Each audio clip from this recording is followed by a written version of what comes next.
الدعاء الخفي الصريح يسعك الفضاء الرحيب الفسيح. السلام علیکم ورحمۃ اللہ وبرکاتہ۔ ریڈیو HRDF میں خوش آمدید۔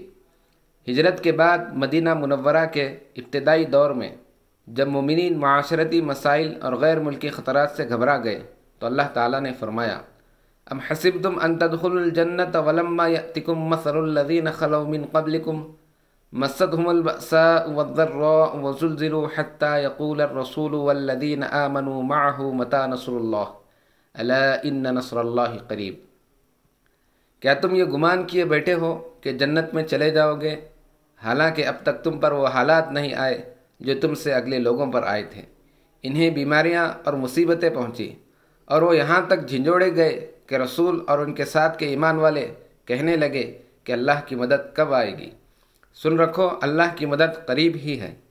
اس طرح جنگ احد کے بعد جب مسلمان مصیبت میں تھے تو اللہ تعالیٰ نے فرمایا: ام حسبتم ان تدخلوا الجنة ولما يعلم الله الذين جاهدوا منكم ويعلم الصابرين۔ کیا تم یہ سمجھ بیٹھے ہو کہ تم جنت میں چلے جاؤ گے، حالانکہ اب تک اللہ تعالیٰ نے یہ ظاہر نہیں کیا کہ تم میں سے جہاد کرنے والے کون ہیں اور صبر کرنے والے کون ہیں۔ مومنوں نے ہمیشہ مصیبتوں اور ایذا رسانی کا سامنا کیا ہے۔ کوئی بھی مومن آگے نہیں بڑھتا جب تک کہ ایمان کا امتحان نہ لیا جائے اور بردبار اور بزدل کا نہ معلوم ہو۔ اس کا مطلب ہے کہ موجودہ حالات میں فیشسٹ تشدد اور استحصال کوئی نئی بات نہیں ہے۔ یہ اس کا ایک جاری حصہ ہے جو تاریخ میں مسلسل ہو رہا ہے۔ سچائی پر ثابت قدم رہنے والوں کو ضرور آزمائش میں ڈالا جائے گا۔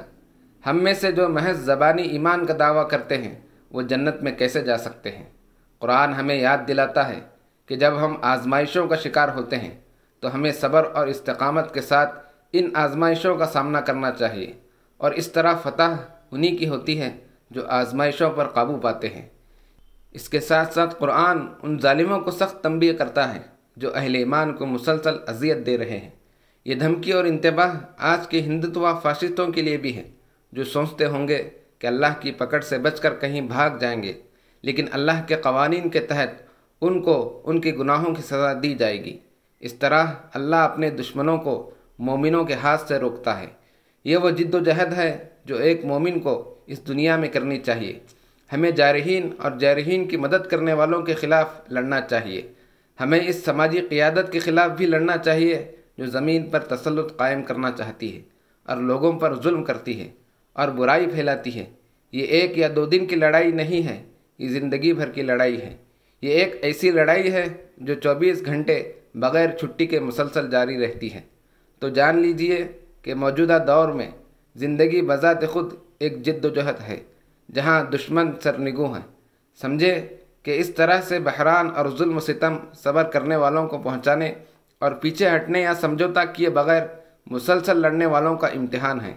کامیابی یقینی ہے، جنت وہ وعدہ ہے جو اللہ نے ہم سے کیا ہے۔ آئیے اس پیغام کو ہر ایک مسلم کے دل میں پیوست کرنے کی اور یقین دلانے کی کوشش کریں۔